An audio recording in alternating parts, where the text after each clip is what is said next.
Okay. Would you like to just introduce yourself, who you are and what you do now? Yeah, so I'm Megan and I'm a wellness coach on the young person's team. Okay. And how did you get involved with changes? So I've been involved with changes for as long as I remember. So my mum has worked with changes for 20 years, I think. A long time anyway, as long as I remember. So I've always got involved with anything creative that changes have done, anything drama based. And then when I got to the age that I was old enough to do it, I did the OCN. And then I think it was when I came back from doing my first season in Magaluf, I got my first job there. So I applied to be one of the wellness coaches on the young people's team and got it. Yay. Definitely not because my mum works there, it's because I am fantastic. So I did that for about 6 months, and that was short lived actually because I got a acting job. Went away and did that for a little bit, and then came back about 18 months, 2 years ago. Well, it'll be nearly 2 years, I think. So August 2 years ago. Maths is not my strong point. So then I've been here since August 2018. Okay. So, what is a young person's wellness coach? What do you do? That is a good question. So we do lots of things, and the job has changed a little bit quite recently with the new kind of service element of Stay Well. But a wellness coach is basically just someone who works with the young people in peer support, wellness workshops, and we kind of go through obviously all the 12 steps, wellness tools, and try and equip the young people with tools that they can use to manage their thoughts and feelings. So it's just working with young people on a weekly basis, really. So we all run our own groups. We tend to keep our kind of our own peer supports because we become like little families. And what else do we do? There's kind of the boring side, there's the admin side, charity log that we all just love, taking referrals. Sometimes we'll meet with young people one on one if they're kind of nervous about what's happening. But basically, it's about coaching kids in groups, I would say. Okay. Something a little bit more light-hearted, Mhm. a bit more personal about you. Okay. What are you watching on TV at the moment? Are you binging any box sets? Anything good that people should be watching? So two things, and you should be watching them. I am going to be that direct. You should. So I'm watching Down to Earth, a documentary with Zac Efron, which should be enough incentive to watch it anyway. But it's about sustainability of the planet, and he goes around to different countries where they do the best. So, like Iceland is completely ran on renewable energy, which I didn't know. Amazing. Um, it's just amazing. It opens your eyes up to kind of how we need to help the world, because I think we're always so focused on helping people in our line of work. Sometimes we can lose focus on the bigger picture, like the world sometimes. So I think that's a really, really important and relevant documentary. And the other thing I'm watching is I think it's called Skin Decisions. It's like before and after like plastic surgery and like going to dermatologists and stuff. I don't really watch that many like entertainment stuff. I like to be learning stuff. I'm gonna try and think of an entertainment. What am I watching entertainment wise? Married at First Sight Australia. It's great. What's that? So it's like reality TV. Me and Mum are watching it together. It is so drama filled, so drama filled. So basically, 10 couples, well, 10 individuals, 10 women, 10 men. They're all kind of straight couples, boring, but they are. Um, Enter into an experiment to be matched with their perfect match and then get married without even seeing each other, and then have to do a marriage on telly and then decide each week, do they want to stay in the marriage or do they want to get divorced. So that's something I watch that isn't kind of for the brain, it's more for the soul. Okay. And then on a similar line, what films do you like? Any films you've watched recently, or what's your favourite film? I mean, we said this earlier, didn't we, Chris? Your favourite film is the hardest question because you have to give me a genre, a day, a mood. It depends. But I'll just give you three of my all-time favourites. So we've got The Notebook. I've watched it about 17 times. Do I cry every single time? Yes. Every time, sob like a baby. I think it's amazing. I would love to be born in that time. Shawshank Redemption. That just never gets old. Fantastic film. Good film. And what else was I going to say? Silence of the Lambs. Anthony Hopkins is my idol. I think he's incredible. So yeah, I think that's a mint film. I think they're quite three different genres, aren't they? But I love films, so I could go on forever. And don't even start me on Disney. Okay, I won't start you on Disney then. Nope. Okay, what music do you like or do you listen to? Again, I'm guessing that's to do with what mood you're in, maybe at a particular time. I think with most people it's hard to pick one, isn't it? But so I would say my two favourite genres are R&B and then swing. So like Tony Bennett, Frank Sinatra, and R. Kelly. So it's quite different. No, if we're gonna go on favourite, just person, Ariana Grande, obsessed. I want to be Ari forever. And then R. Kelly is my all-time favourite, but I know we're not supposed to like him anymore, so it's a bit sad. No, I suppose you can like the music still, just not like the artist. It ruins it though, because you listen to some of the words in your song and you're like, well, that song's ruined, thank you for that. But yeah, my all-time favourite is R. Kelly. Oh, okay. I know the answer to this one, but have you got any pets? No, and I am the biggest animal lover in the world, but I'm living with my mum, put my teeth back in. I'm living with my mum at the minute, and she's just, I think she pretends, to be totally honest, but she's just allergic to everything in the world. Feather, fur. So when I was younger, we used to have like anything that we could, like snakes, I don't know, tarantulas, lizards, guinea pigs in the garden, chickens in the garden, ducks, and my all-time favourite, my horse, Molly. It was a sad day when we got rid of Molly. She looked back in the trail and she was fuming. She looked so sad. Yeah. So yeah, I love animals, but no pets, unless you count my twin brother. Let's not go there yet. What do you read much? Yes. Yes. What do you read? What's your... I like that we started with, do you read much? Do I look like someone who doesn't read, Chris? Not everybody does read much. Yeah, I do read a lot. A lot of self-help, really. Again, my brain's always on. If I'm not learning something, I get really like complacent. So a lot of self-help, and I like a thriller. Do you know what is a good thriller? Behind Closed Doors. I think that's by B.A. Paris. It was a random one I picked up on my way to Thailand, I think. Absolutely amazing. Couldn't put it down. But yeah, self-help books are the one. And the best one that I've read recently is Women Don't Owe You Pretty by Florence Given. Every woman on this earth should read it. Every man, actually. We all need to educate. It's amazing. It's kind of just learning to love yourself and knowing that you are enough. They're the kind of books I like. Very good. In the whole world, or well, wherever you've been, what's your favourite place? So I'm going to go with one I've been, because you've experienced it. The Phi Phi Islands in Thailand. Okay. Absolutely incredible. It's just stunning. I can't explain it to you. That it is like when people say, I just want to run off to a desert island and live on one. That is exactly what it's like there. It's amazing. And they do the best mango and coconut rice in the world. Mango and coconut rice. It doesn't sound like it's going to be nice, but you basically get like half a mango and you like make it into cubes and push it out, and then rice, just literally a pile of rice and like coconut milk. Incredible. So there. Okay. I want to be there tomorrow. You want to be there. Okay. How long did you spend there when you went? How long? Yeah.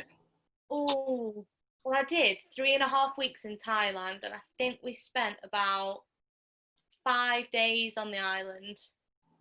But yeah, I wish I'd stayed there the whole time, because quite a lot of Thailand's quite commercial now, quite built up, like Samui and stuff. Wasn't what I expected. In my head, Thailand was like the PP Islands. So I think if I went again, I'd probably just stay there the whole time. Okay. What's your go-to comfort food? So I mean, food in general is just a comfort for me. I just love food, but onion and garlic dip with breadsticks. Okay. Oh, it's just the best, and you absolutely stink for hours after. Stink, but it's just so worth it. Yeah, it tastes like home to me. That does. Your home's taste of garlic. Yeah, like when I eat it, just like everything's okay. It's like I don't know. It's just something I've always ate as a child. Yeah. Oh, I might go and get some onion and garlic dip today. Did you learn anything new during the lockdown? Or if not, what helped you through it? Right, I'm gonna think about what helped me through it first. Staying busy. I was quite strict on keeping a routine because I'm quite lazy. So in my head, if I can sleep the day away, I will. So it was important for me to get out of bed and get ready most days. What helped me through it? Zoom meetings at the start, like Zoom quizzes with like your friends and stuff. Yeah, I did get Zoom fatigue after a while, but to begin with, that was really, really nice. And I connected with like friends that I hadn't connected with for ages, which I think kept my focus on something else. What else helped me? To-do lists, but that's just me in general. Yeah.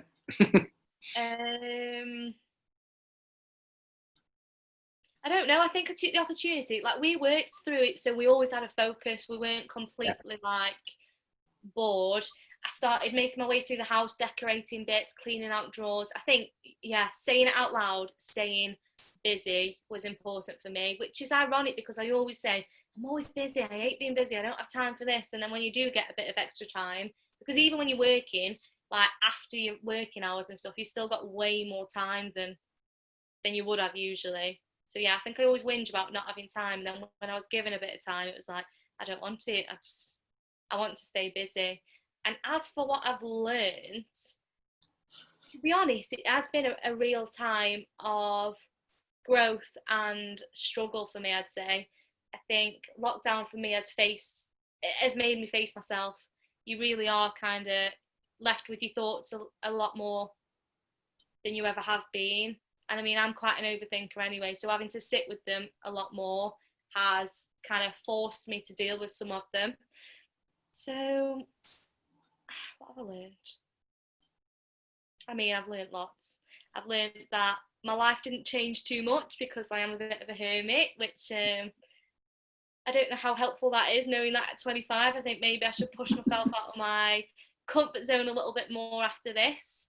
I learned which friends felt like home for me, which ones I kind of wanted to make the time to speak to, and which ones I felt quite better having distance from.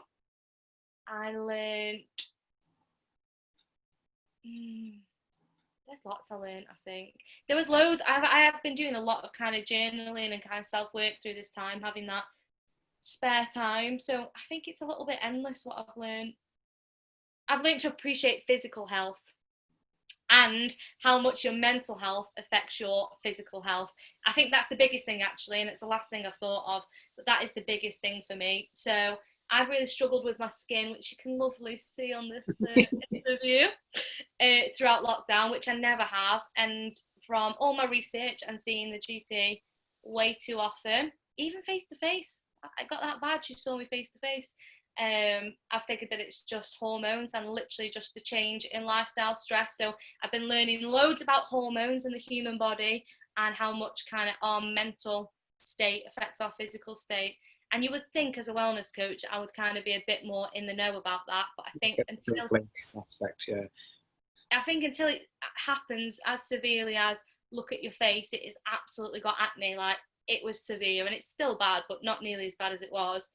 It doesn't click for you. You go, yeah, I know it does a little bit. I know stress isn't good for us. I know worrying isn't good for us. But until something goes, no, it really isn't good for you, it's hard to make that connection. So yeah. You mentioned journaling. What does that mean, and how's that helped you?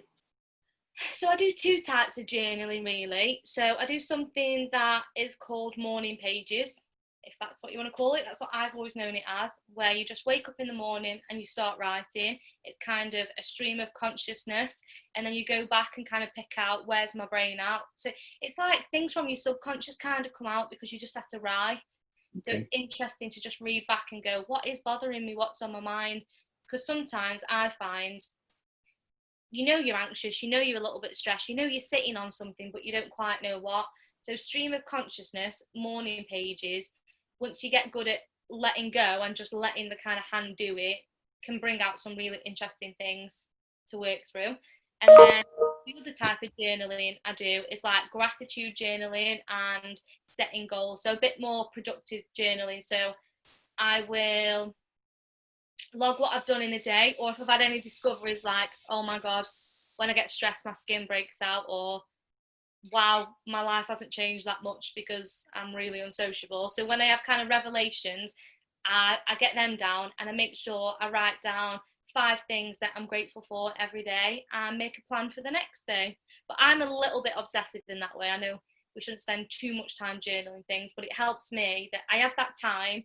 It's a little bit like having worry time. I know that at the end of the day, I've got that journaling, and in the morning, I've got my morning pages. So the rest of the day, it helps me to clear my mind a little bit because I know I've got time for it, so I'll save it for later. So, if you don't mind me asking, what are you grateful for today? A couple of you mentioned that. I am grateful for you today. You've made me very happy today. I am grateful to feel physically healthy. I am grateful for the sun shining, which has not happened No. until about an hour ago. I'm grateful that I got a call saying I've got a dermatology appointment on Monday, and I am very, very grateful for the health of my family. Good, thank you. If you weren't at Changes, didn't work at Changes, what would you like to be doing? So the natural answer should be acting, because I'm also an actor. I've been to drama school and got an acting degree. People say it's not a real degree, but I would argue otherwise. So yeah, acting, but that's kind of still something I pursue now. But since lockdown, again, you'll know from the past 20 minutes of rambling, I've been really, really into human biology and how we can heal the body. So I've been looking into naturopathy. So I would love to study to be like a naturopath doctor, which is just a doctor that heals the mind and body with herbs, food, diet, exercise, talking therapies, just completely like a holistic approach to natural healing of the body. None of these medications, or what else do we do that's not natural? I can't even think. But it's about healing the body with kind of herbs, diet, food, and addressing a person as a whole rather than going, right, the doctor can fix the psoriasis, the dietitian can fix the diet, the physio can fix the arthritis. It's all in one, and it all will just, yeah, heal. Does that make sense? It does, yeah. So yeah, I'm very interested in that. I would love that as a career if I wasn't doing this. Okay. We're back to a proper normal life, not a new normal, just normal. If it happens, hopefully, fingers crossed. What are you most looking forward to? Oh, being able to put some of this planning into place, because I do a lot of planning and goal setting, and a lot of it I can't do at the minute. So yeah, a bit of routine and getting some energy back and get the ball rolling, which I have started to do the past couple of weeks because obviously we've been allowed to do a little bit more and I've been able to go back to the gym and stuff. But yeah, is it sad that I'm excited for routine? I think yeah. Really, I think we do crave a bit of routine. Yeah, I'm excited for a routine and a change. So I'm a bit like I get itchy feet if something's been the same for too long. I'm like, oh no. So yeah, I'm gonna do some house searching over Christmas. So yeah, something different. But I don't think I've missed anything too much, which is I don't know if that's bad. I definitely haven't missed going out. What have I missed? Seeing dogs. seeing BB. Yeah, I'm looking forward to that. Yeah, I'm sure he's missed seeing you as well. He's asleep now. Oh. Okay, so just to start wrapping up a little bit, if a young person came to you in distress or struggling with their mental health, what would you tell them? What would you advise them? I think the first thing I like to let a young person know is that whatever they're feeling is valid. It's okay. It's normal. We all feel different feelings, and we can learn to manage them. So yeah, I think making them not feel alienated or like they're the only one is the most important thing. Yeah. I think it's specific for every young person, but I think listening and making them feel heard, sometimes that is just enough to just relieve so much pressure. Just knowing that you're there and you're hearing them. You're not just listening and responding, you're actually hearing what they're saying and you believe them and you're telling them that it's valid and it's okay. That can be enough to see a change for young people. And I approach a young person quite holistically, and I think this is probably just kind of my style. I'll start to address like, what's your diet like? What's your lifestyle like? Who do you spend time with? What's home life like? I don't think, again, this is just my kind of philosophy. I don't think we can address one thing. I think we have to look at the person as a whole, and I'll start to kind of extract all the amazing points about them and just start highlighting them and shift the focus onto the good things for a bit. And I do find myself saying to the young people a lot, it takes time. There's no magic wand. Nothing is going to be fixed tomorrow. Like, it's hard work being happy, but it is much harder work being sad.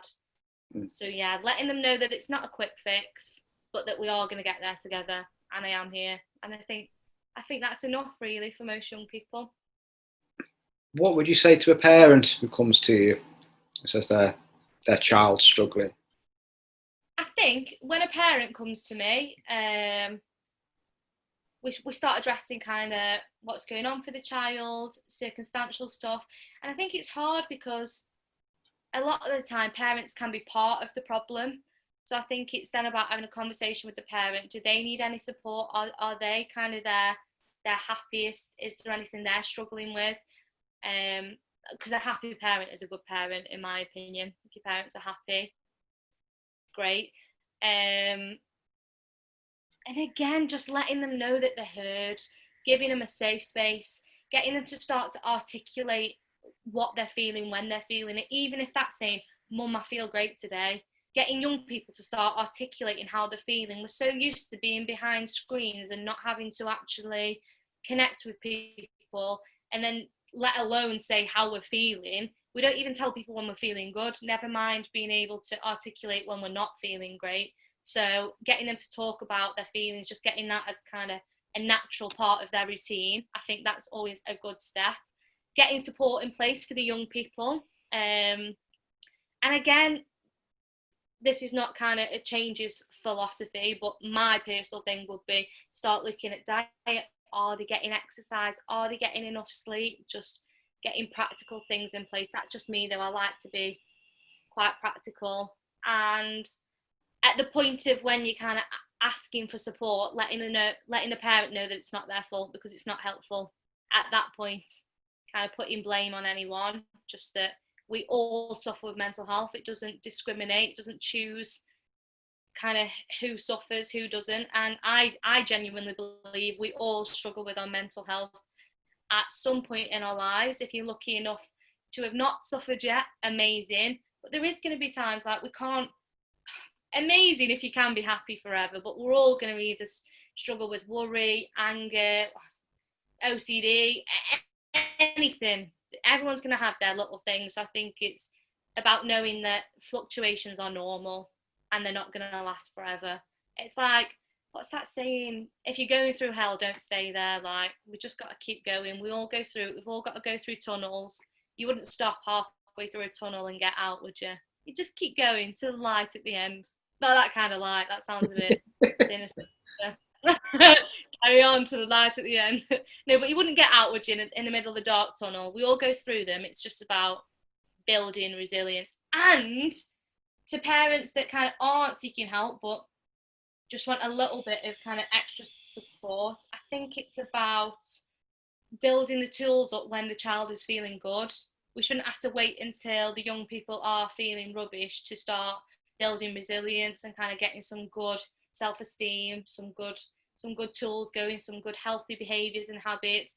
That's the time to build the tools. So then when we do have these inevitable fluctuations, they don't feel as low and as high, I think. Just my opinion. I do ramble, don't I? No, you answer very thoroughly. Thank you. You're welcome.